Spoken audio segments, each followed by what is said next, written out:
Wala sa isip ni Catherine ang magpakasal kaya sa kagustuhan niyang magkaroon ng anak ay nakagawa siya ng isang desisyon. Kinunsyaba ng dalaga ang kaibigan na may-ari ng klinik, dahilan para magbuntis siya at ipanganak ang naging bunga noon. 5 taon na ang lumipas at lumaki ang kanyang anak na si Albert na matalino at masunurin. Even at a young age ay matanda na ito kung magsalita o makipag-usap. Wala kasi itong masyadong kaibigan at palaging siya lamang ang nakakausap nito. Sa 5 taong yon ay mag-isa niyang binuhay ang anak sa pagiging manunulat. Ngunit magugulo ang tahimik nilang buhay nang may bumisita sa kanilang naka-uniformeng pulis at hinuhuli siya nito sa salang pagnanakaw. She only wanted a child kaya't ganun na lang ang kanyang pagkugulat nang magpakilala itong ama ng kanyang anak. Wala sa plano niya ang magkaasawa lalo na ang makilala ang ama ng kanyang anak, so she made a plan kung paano takasan ang lalaking dahilan ng pagbubuntis niya.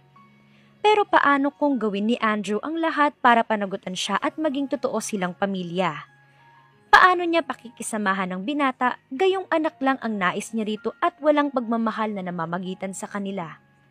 Magandang araw, Angels! Isang serious story muli ang nais kong ibahagi sa inyo na siguradong magbibigay inspirasyon at kilig sa bawat isa. Pero bago tayo magpatuloy, kung bago ka pa lamang sa aking channel ay pakilike po ng ating video. Paklik din ang subscribe button, gayon din ang bell icon para lagi kayong updated sa mga parating ko pang uploads.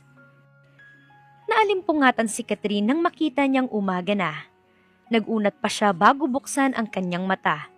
Napabalik pa siya sa kama nang makita kung anong oras na. It's already 9 in the morning. Kadalasan dapat ay paalis na sila ng ganong oras o di kaya ay nakasakay na sila ng jeep papuntang eskwelahan. Albert, baby, gumising ka na. Nako, late na nagising si mama. Sabi niya sa anak na natulog sa kanyang tabi. Agad akong pumunta sa kusina para magluto ng almusal. Naglabas siya ng bacon at prinito iyon.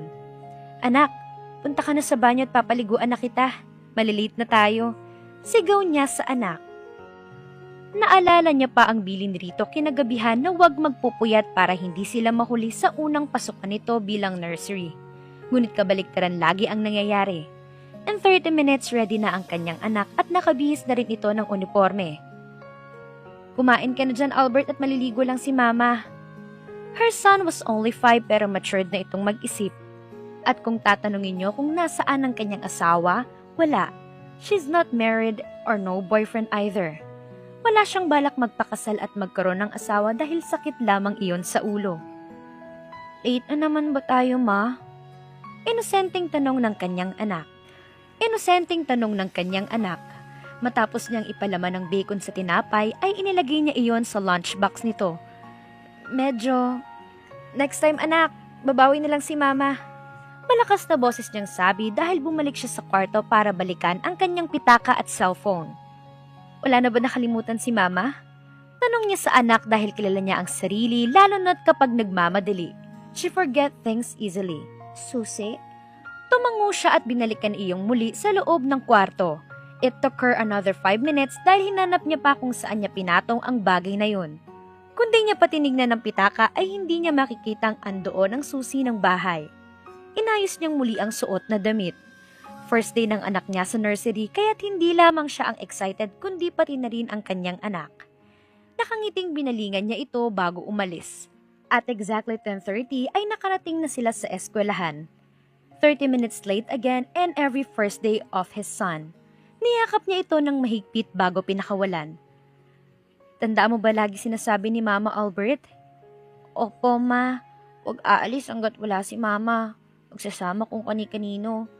Huwag makikipag-usap sa di kilala at makinig lagi kay teacher. Hindi matanggal ang ngiti sa kanyang labi habang sinasabi ng anak ang mga lagi niyang sinasabi bago umalis. Babalik si Mama mamaya, okay? Hintayin mo si Mama. Opo, ma. Kailangan ko na po umalis. Late na po ako. Mahina siyang tumawa at hinalikan nito sa pisngi. I love you, nak. He waved back at me at nagbabay rin siya sa anak bago ito tuluyang mawala sa kanyang paningin dahil pumasok na sa room nito. Napasalampak si Catherine ng upo habang hawak ang kanyang ulo. Kasamang niya ngayon ang best friend at ninang ng kanyang anak na si Myla. Let me guess, late na naman kayo ngayong first day? Hula nitong sabi habang iniinom ang in-order nitong kape. Nagtaas siya ng ulo at ginaya ang ginawa nito. Uminom rin siya ng kape bago sumagot. Paano mo naman alam? Sabi niya rito. Lagi naman eh. Diyos ko, Catherine. Grade 1 na yung inaanak ko, hindi na pwede ang ganyang sistema. Sobra ka naman. Hindi naman kami laging late. Nagkataon lang nagabi na ako nakatulog kasi may kailangan pa akong tapusin. Nagdekwatro ito ng upo bago magsalita. Ayaw mo kasing makinig sa payo ko. Irapan ka tuloy ngayon. Aminado naman siyang hindi madali ang pagiging single mom pero kahit kailan, hindi siya sumuko lalo na kapag anak niya ang pinag-uusapan. At ilang beses ko ring sasabihin sa'yo na hindi nga ako mag-aasawa. Myla, kaya tigilan mo na ako kakaset up sa akin sa mga blind dates na yan dahil hindi ako interesado. Whatever. Kamusta ng baby ko? Naku, ayun. Gustong-gustong binigay mong tablet. Sinabi ko naman sa'yo huwag mong spoiled ang anak ko dahil wala akong ipapambili ng mga ganong bagay. Muli itong humigop ng kape. iPad, Mare, iPad. Pinakadiin nitong sabi bago magpatuloy. FYI, hindi ko ina-spoiled ang gwapong inaanak ko, okay? It's a reward of a proud ninang. Ganun na rin yun. Dito niya kasi unang sinabi na na-advance ng 1 taon ng anak at nursery agad ito ngayong pasukan dahil matalino talaga ang anak niya. Kaya kakain tayo sa labas mamaya. Sagot ko na. And seriously, Catherine, humanap ka na ng ibang trabaho. Lumalaki ng anak mo. Sapat pa naman ang kinikita niya sa pagiging manunulat dahil 2 lang sila ng anak niya. Halos doon lang napupunta ang sweldo niya. Pinabudget niya pa iyon para sa iba't ibang gastusin sa bahay. Mas okay na to kesa wala akong mapakain sa anak ko. Nagsisisi ka na ba? Napatingin siya rito. Ano ba namang tanong yan, Myla? Albert is the best thing that ever happened to me. At alam mo yun. That's great to hear. So later, dinner time, you'll go straight to this restaurant. My friend Joseph is waiting for you there. Ano? Myla naman. Alam mo may gagawin pa ako mamaya. Wala akong panahon makipagkwentuhan sa kaibigan mo. Thank you na lang. Myla is her college friend. Hindi tulad niya pinanganak itong mayaman kaya't kung anumang hindi niya mabigay sa anak ay minsan ito ang nagbibigay. Sinasabihan naman niyang tigilan na iyong gawin tulad ng pagbibigay rito ng mga material na bagay dahil baka masanay. But his son isn't like that at all. Kahit kailan ay hindi ito humingi ng luho sa kanya. Gusto man niya pero hindi niya magawa. Masakit sa kanyang hindi mabigay ang mga gusto nito pero nagtatyaga siya. Paminsan-minsan ay lumalabas silang dalawa kapag nakakaluwag-luwag siya sa mga gastusin. Huwag ka namang KJ, Catherine. It's about time. Aba, ayokong lumaking walang amang inaanak ko. Albert deserves a complete family. Alam naman niya iyon. Her son deserves everything in this world. Bakit? Andito naman ako. Ikaw, si Sandro. We are enough of a complete family for Albert. Myla, sobra-sobra pa nga. Inilapag nito ang hawak na tasa sa lamesa dahil ubos na iyon. Alam mong iba pa rin kapag may tumatayong tatay siyang nakikita. Iba pa rin kapag may father figure na nag-guide sa kanya. Hindi pa naman huli, Catherine. Bata ka pa. 25? Maganda ka. Mabait at alam kong magiging isa kang mabuting asawa kung kanino man na nakalaan sa'yo. Myla, please, ayokong magtalo tayo. Pero matagal na akong nakapagdesisyon. Sa ngayon, kontento muna ako kay Sandro sa father figure na sinasabi mo. Hindi pa rin ako susuko. She gave up rolling her eyes. Hindi sinasadyang nahagip ng mata niya ang masayang mag-asawa na kumakain sa cafe na iyon. Napako ang tingin niya roon at mainam niyang pinanood ang mga ito. Am I being selfish? If I don't want to involve another man in my life? Is it for the best or sarili ko lang talaga iniisip ko? If he really loves you then, he will accept Albert as a part of you. Give yourself another chance, Catherine. Huwag kang mag-alala, hindi lahat ng lalaki katulad ng manloloko mong ex. Napaayos siya ng upo dahil doon. At bakit naman napasok sa usapan yon? 4 na taon na, Myla. Matagal na akong nakamove on, okay? Ngumisi ito sa kanya bago magsalita. Inaman pala eh. Kaya pupunta ka mamaya sa sasabihin kong restaurant. Don't worry, he's a nice guy, Catherine. May stable na trabaho at malinis na background. Napataas ang kanyang kilay sa sinabi nito. Malinis na background? Yup. Siyempre, pipili na lang tayo, edi yung matino na, diba? Hindi yung kung sino-sino lang na nakikilala mo sa tabi-tabi. Walang bisyo, walang record sa presinto, at walang asawa. Pag-iisipan ko muna pwede at mangako kang titigil ka na once na makipagkita man ako doon. She raised her hand to me as a promise. Napabugan na lamang siya sa hangin at muling binalikan ng tingin ang masayang pamilya di kalayuan sa kanila. Mukhang kailangan niyang baguhin ang kanyang plano dahil dito. Sana nga lang ay hindi niya pagsisihan na sinunod niya ang payo nito. Bago pa man mag-alas 12 ay nakabalik na siya sa eskwelahan ng anak.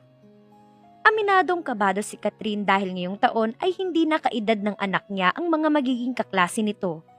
Paano kung nahirapan ng anak niya umintindi sa mga tinuturo rito? Paano kung hindi siya makasabay? Paano kung nawala ang pag-aalala sa kanya nang makita ang nakangiting anak? Agad rin siyang ngumiti pabalik bilang ganti rito.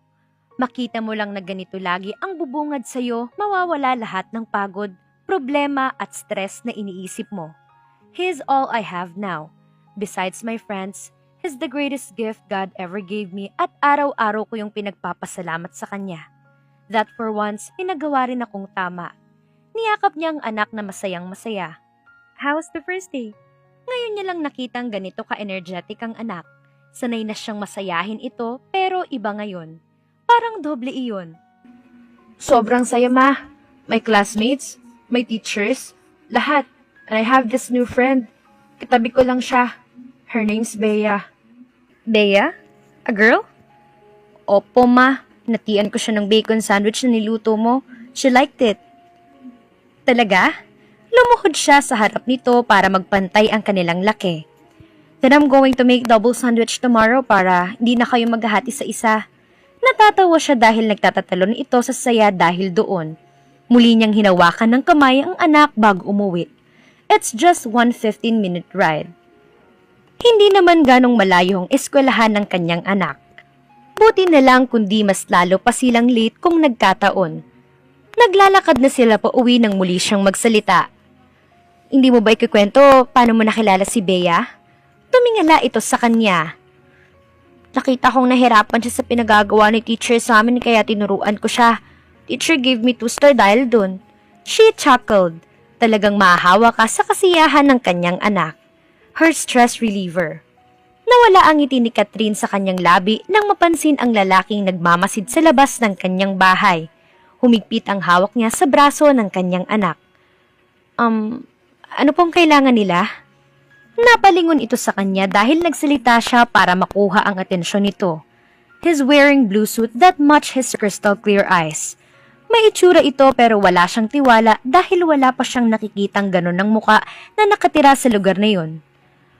I'm looking for Miss Catherine Velasco. Dito ba siya nakatira? Nandito ba siya? Ganyan pa kasi ako dito pero walang sumasagot. Kilala mo ba siya? Sunod-sunod nitong tanong sa kanya. Agad kong pinesto ang aking anak sa aking likuran dahil mainam niya itong tinitigan bago ibinalik ang tingin sa akin. Bakit? Anong kailangan niyo sa kanya? Sabi niya ulit. Sinisiguro niyang nakaayos ang bag ng anak sa kanyang balikat kung sakaling kailangan nilang tumakbo paalis sa lalaking ito. Wait, don't tell me. Myla, sinasabi ko talaga sa'yo. Batay na rin sa itsura ng lalaki ay ganon na ganon ang mga sinaset up sa kanya ng kaibigan kaya't agad rin siyang nakakahinga ng maluwag. Pinapunta ka ni Myla no? Sinasabi ko na nga ba? Dapat talaga hindi ako nakikinig sa kaibigan kong yun eh. Myla? Tanong nito na animo walang ideya kung sino ang kanyang sinasabi. Nako, wag ka nang magmaang-maangan. Ganyan lahat ang sinasabi ng mga pinapapunta niya rito. Gasgas na yan. Natatawa pa niyang sabi rito bago kunin ang susi sa bulsa para buksan ang pinto. Maaaring maaga ito pinapunta ni Myla para hindi na siya makatanggi pa pero mabuti na rin yon para maaga niyang makuusap ito tungkol sa kanilang paglabas. Nakapagdesisyon na talaga siya noon pa man na hindi na niya kailangan ng ibang lalaki sa buhay niya kundi ang anak niya lang. Albert, magpalit ka na sa kwarto, okay? May kakausapin lang si Mama. Tumango ito at sinunod ang sinabi niya. Nilingon niya ang lalaki na nakatayo lamang sa kanyang pintuan. Pasok ka. Gusto rin kitang makausap. Ramdam niya ang pamamawis ng palad dahil hindi siya makatingin sa binata.